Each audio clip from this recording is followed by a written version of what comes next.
Hello there. I'm Scotty. You're not.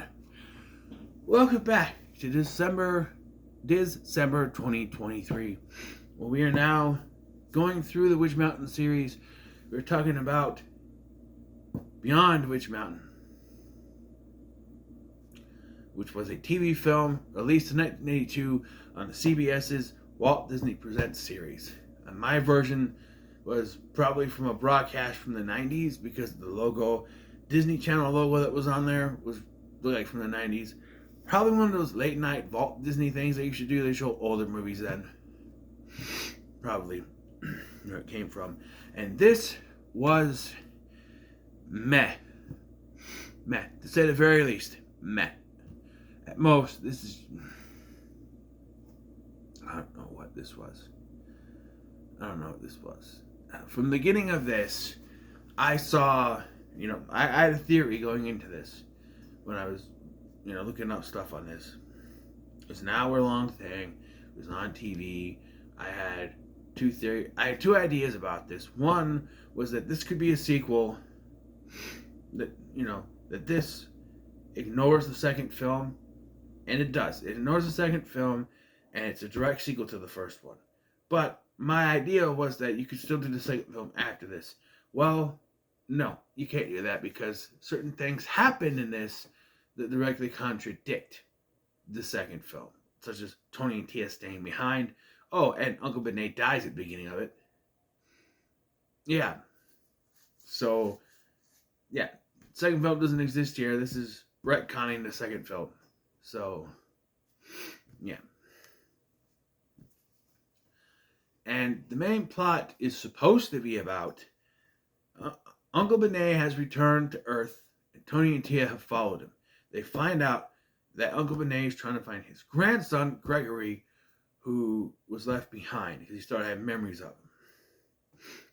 And Tony and Tia also find that Bolt and Duranian are after them again. Side affected. Not even mentioned in the second film. But here they are. Like I said, it's retconning it. Like I said, Uncle Benet basically tells them about Gregory, and then that night he passes away of old age or something. And so the very next day they find Jason O'Day in a cabin and Winky. Now, something I noticed, so Tracy Gold plays Tia, and I don't remember the actor who played Tony, but they swapped the hair colors, where Tia was blonde in the original, and Tony had darker brown hair. Here, Tia has brown hair, and Tony is blonde. They also went back to having it where Tony could only use his telepithis when he plays his harmonica. And it gets annoying, because he does it so much in this. It's only an hour long, so they have to shove that in there. But, if you're thinking, okay, so the plot is going to be them trying to find Gregory for most of this 1 hour thing. No, that's just what we're set up with. Actually, what happens is Jason O'Day gets kidnapped by Bolt and Duranian, and so now they have to save him, and that takes up most of the rest of the runtime from the first part of this. And that's all it is. They were trying to bring back the story from the first film and continue it, but it doesn't work. It's only an hour, but I remember checking this to see how far I'm like, yeah, it'd be almost done. I was. But it felt like I've been sitting here for an hour and a half, not just 30 to 45 minutes. It felt longer than that because it was boring to me. It didn't, like, the other films had stuff, and there was some stuff, but not as much as you would see. There's even something towards the end where he's like, where Jason O'Day is like, hey, if you guys will make this thing fly, that's okay with me. The camper, like they did in the first one. And then Tia makes a comment where she's like, did Uncle Benet give us enough power? No. Which to me says, sorry, we don't have enough budget for that. Like, you didn't really have enough budget for it in the original one because of the green screen, the horrible green screen. But still, the actors playing Bolt and Duranian. Efren Zimbalist Jr. plays Bolt uninspiring. It just doesn't do anything for me. This is Alfred. Alfred from Batman the Animated Series, and he does nothing here. There's nothing that this character does. And Duranian's even less of a character. They are poor imitations of what the original film's characters were. This just doesn't work. And like I said, the bulk of this 15-minute thing, because there's no commercials, so 15-minute special that I watched is, they had the first part where they're told about